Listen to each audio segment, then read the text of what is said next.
Hey everybody, मैं हूँ प्रिया और आप देख रहे हैं फिनोलॉजी लीगल। आज का ये वीडियो हम स्टार्ट करेंगे एलन ट्यूरिंग से।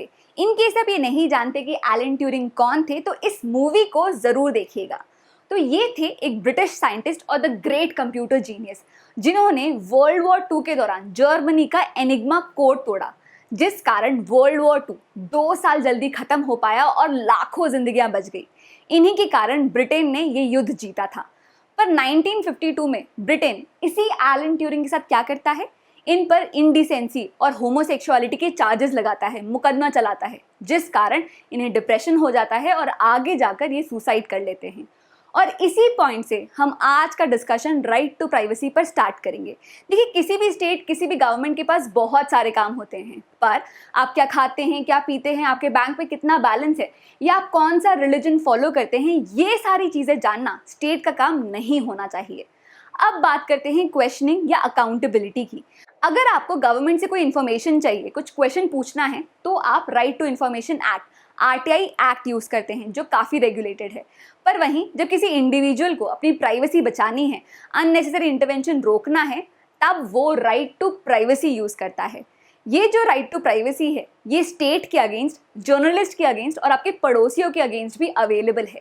चलिए अब मुद्दे की बात करते हैं। पिछले कुछ सालों में आपने देखा होगा कि सुप्रीम कोर्ट के जो जजमेंट्स है, ये न्यूज़पेपर की हेडलाइंस बनते हैं। सुप्रीम कोर्ट सिटीजन के राइट्स को प्रोटेक्ट ही नहीं पर स्ट्रेंथन भी करती है। फॉर एग्जाम्पल, होमोसेक्सुअलिटी के सेक्शन 377 पर जजमेंट, ट्रिपल तलाक जजमेंट और द फेमस आधार जजमेंट, जिसे हम इस वीडियो के एंड में डिस्कस करेंगे। चलिए अब ये जानते हैं कि क्या इंडिया में प्राइवेसी नाम की कोई चिड़िया है। इंडिया में फंडामेंटल राइट टू प्राइवेसी लाने के पीछे क्या स्टोरी रही है। इस सिलसिले में हमारा पहला केस है MP शर्मा वर्सेस सतीश चंद्र का, जो रिलेट करता है डालमिया ग्रुप ऑफ कंपनीज पर हो रही इन्वेस्टिगेशन से। इस केस में डालमिया ग्रुप ऑफ कंपनीज पर यह इल्ज़ाम लगा था कि वो पैसों की हेरा फेरी और बाकी मैल प्रैक्टिसेस कर रहे हैं, जिसे छुपाने के लिए वो जाली डॉक्यूमेंट्स और फ्रॉड बैलेंस शीट जमा कर रहे हैं। गवर्नमेंट ने इस कंपनी के ऊपर इन्वेस्टिगेशन के ऑर्डर दिए। एक FIR फाइल की गई, जिससे इस कंपनी के 30 से ज़्यादा लोकेशंस पर सर्च एंड सीजर के वारंट इशू किए गए। अब डालमिया ग्रुप इस इन्वेस्टिगेशन को चैलेंज करते हुए ये कहती है कि इस सर्च के दौरान बाकी डॉक्यूमेंट्स के साथ साथ हमारे प्राइवेट डॉक्यूमेंट्स भी देखे जा रहे हैं, जो हमारे फंडामेंटल राइट्स जैसे राइट टू प्राइवेसी का वॉयलेशन है। अब सुप्रीम कोर्ट इस केस में क्या कहती है। सुप्रीम कोर्ट की 8 जजेस की बेंच ने इस केस में कहा कि सोसाइटी की सिक्योरिटी के लिए स्टेट को सर्च एंड सीजर की ओवरराइडिंग पावर दी गई है। बेंच ने यह भी कहा कि हमारे कॉन्स्टिट्यूशन में राइट टू प्राइवेसी जैसा कोई कंसेप्ट नहीं है। ये बता दूं कि US कॉन्स्टिट्यूशन का जो 4th अमेंडमेंट है, ये illegal search and seizure prohibit करता है और अपने सिटीजन्स को राइट टू प्राइवेसी प्रोवाइड करता है। दूसरा हम डिस्कस करेंगे Khadak Singh versus state of UP का केस। ये केस रिलेट करता है सर्वेलेंस के मामले से। इस केस में क्या होता है कि खड़क सिंह को डकैती के मामले में अरेस्ट कर लिया जाता है, पर कोई सब्सटैंशियल एविडेंस ना होने के कारण उसे छोड़ दिया जाता है। अब यूपी पुलिस क्या करती है कि सबूत इकट्ठा करने के लिए वो खड़क सिंह पर यूपी पुलिस रेगुलेशन यूज करते हुए सर्वेलेंस लगा देती है। ये रेगुलेशन क्या कहते हैं कि अगर किसी पे सर्वेलेंस लगाई जा रही है तो उसके घर आने जाने वाले किसी को भी आप सस्पेक्ट मान सकते हैं। उसके घर पे डोमिसिलरी विजिट्स, मतलब रात को 2-3 बजे भी आप उनके घर पर जाके उन्हें थाने आने को कह सकते हैं। इसके साथ ही उनकी हर मूवमेंट, हर इनकम, हर एक्सपेंस को ट्रैक किया जा सकता है। तो ये सारी चीज़ें हो सकती है अगर आप पे सर्वेलेंस लगाया जा रहा है। तो इन सारी चीज़ों से तंग आकर खड़क सिंह ने एक रिट पिटिशन फाइल की, अपने ऊपर चल रहे सर्वेलेंस और पुलिस रेगुलेशन की वैलिडिटी को चैलेंज करते हुए। खड़क सिंह ने ये कहा कि ये जो सारी चीज़ें हैं, ये मेरे फंडामेंटल राइट टू मूवमेंट और right to life and personal liberty को वॉयलेट करते हैं। अब सुप्रीम कोर्ट ने इस केस में क्या कहा, ये देखते हैं। इस केस में 6 जजेस की बेंच ने अपना फैसला सुनाते हुए सिर्फ डोमिसिलरी विजिट्स को अनकॉन्स्टिट्यूशनल कहा, पर बाकी रेगुलेशंस को वैलिड कहा। इस केस में भी सुप्रीम कोर्ट ने ये कहा कि कॉन्स्टिट्यूशन में राइट टू प्राइवेसी गारंटीड नहीं है। कोर्ट ने यह भी कहा कि आर्टिकल 19(1)D के अंदर का राइट टू मूवमेंट तभी इन्फ्रिंज होगा अगर कोई किसी को फिजिकली रिस्ट्रिक्ट करता है। हालांकि इस केस में जस्टिस सुब्बा राव, जिन्होंने डिसेंटिंग व्यूज दिए हैं, उनकी ओपिनियन इंपॉर्टेंट है, क्योंकि आगे के केसेस में इनका ये माइनॉरिटी ओपिनियन ही मेजॉरिटी ओपिनियन बनेगा। जस्टिस सुब्बा राव ने कहा कि article 19(1)D freedom of movement. इस फ्रीडम को कोई भी इंसान कहीं भी इंजॉय करने के लिए, बिजनेस के लिए, दोस्तों से मिलने के लिए या सीक्रेट कन्वर्सेशन के लिए यूज कर सकता है। ऐसा मूवमेंट जो हर वक्त कोई मॉनिटर कर रहा हो, वो फ्री मूवमेंट कैसे हुआ? तो एमपी शर्मा के केस में 8 जजेस की बेंच और खड़क सिंह के केस में 6 जजेस की बेंच, इन बड़ी बेंचेस ने क्लैरिफाई किया कि इंडियन कॉन्स्टिट्यूशन में राइट टू प्राइवेसी गारंटीड नहीं है। पर इसी टाइम के दौरान छोटी बेंचेस जैसे Govind versus union of India, R Rajagopal versus union of India ने राइट टू प्राइवेसी को रिकॉग्नाइज करना शुरू किया था, उसे इंपॉर्टेंस देना शुरू किया था। और इसी डायरेक्शन में आता है हमारा next case PUCL versus union of India का, जिसे कॉमनली वायर टैपिंग केस भी कहते हैं।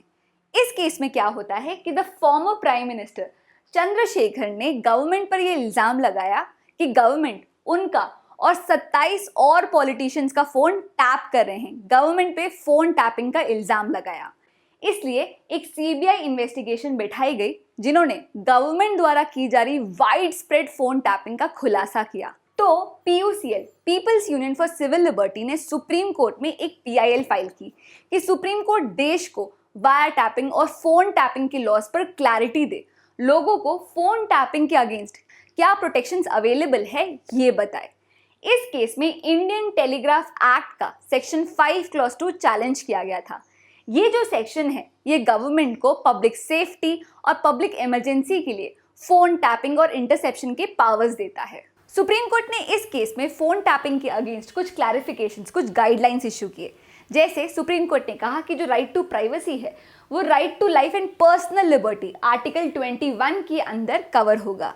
दूसरा, सुप्रीम कोर्ट ने कहा कि जो टेलीफोनिक कन्वर्सेशन होते हैं वो कॉन्फिडेंशियल या इंटीमेट नेचर के होते हैं, तो telephonic conversation right to privacy के अंदर आएंगे, आर्टिकल 21 के अंदर कवर होंगे। तो इस केस में जो भी गाइडलाइंस दिए गए थे उसे इंकॉर्पोरेट करने के लिए इंडियन टेलीग्राफ रूल्स में रूल 419A को कोडिफाई किया गया।